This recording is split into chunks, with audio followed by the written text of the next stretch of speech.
All right, so this is what I made for this. All right, so we have this half, we have a felt. Here it is, we put this on. And then we have this, another felt pad, a washer. And we have this. And what we do is we have this, it's got a thrust bearing, so when I tighten this up, it won't bind up.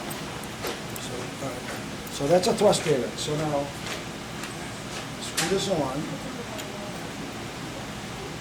See right now, see it look like that? And then as I tighten it up,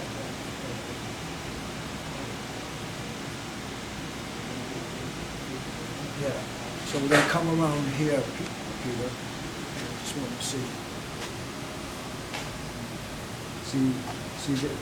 That's where the friction's taking place, and you go back over there, and so basically, I don't know how much tension you will need, but by just turning this screw in and out, and before this screw wanted to back out when I turned it, but the thrust bearing allows that to stay tight without backing off.